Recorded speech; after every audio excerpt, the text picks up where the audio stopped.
బకరాన్ చేసి కార్తీకంతో అయితే bill కట్టేసినాం. Juice దాకా అయితే సీదా పక్క జరిగినాం. చేసేది ఏం లేక మన కార్తీక్ గారు బిల్లు కట్టేసిండు బకరాయి. కార్తిక్ గాడు ఇంకా బతికే ఉన్నాడా?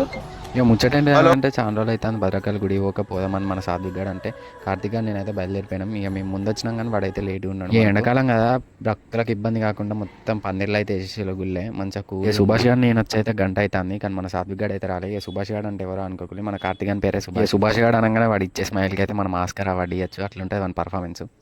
ఫైనల్గా అయితే మనోడు వచ్చేసిండు. ఇక లోపలికి అయితే వెళ్ళిపోయినాం. అమ్మవారి దర్శనం చేసుకున్నాం. మన వరంగల్గా ఫేమస్ అమ్మవారు వచ్చేసి భద్రకాళి అమ్మవారే. ఒక్కసారి అమ్మవారిని చూడగానే మస్తు పీస్ఫుల్గా ఉంటుంది. చాలా రోజులు అయితే అందని మేము టెంపుల్కి వచ్చి మేము కలుద్దామని అనుకుంటే ఇక విపుల్ గాడు ఎక్కడో హైదరాబాద్లో ఉండి వీడియోలు తీసిండ్రా అప్లోడ్ చేసుకోని మరి ఫోన్ చేస్తాను. ఇక వాడే ఇక అట్లా పని మీదనైతే కలెక్టర్ ఆఫీస్ పోయినాం. ఇక పోయి అట్లా షాపింగ్ చేసినాం. కొంటామా కానీ తిరుగు. ఇక మన విపుల్ గాని కథలు చూడాలి.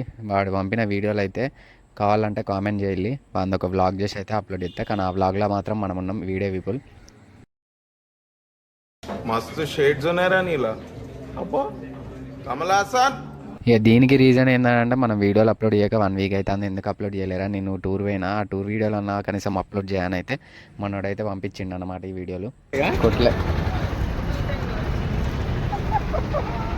200 అది 70 220 ఒకటి 200. ఇక సీదా జ్యూస్ దాకా అయితే పక్కగా చేసినాం. ఇక చేసేది ఏం లేక మన సుభాష్ గారు అయితే ఇక పే చేస్తాడు. ఇక ఈ రోజుకైతే ఇంతే ముచ్చట. అండ్ మంచి మంచి వీడియోల కోసం మన ఛానల్ని సబ్స్క్రైబ్ చేసుకోండి అండ్ ఫాలో చేయండి. ఓకే, ఉంటా, బాయ్.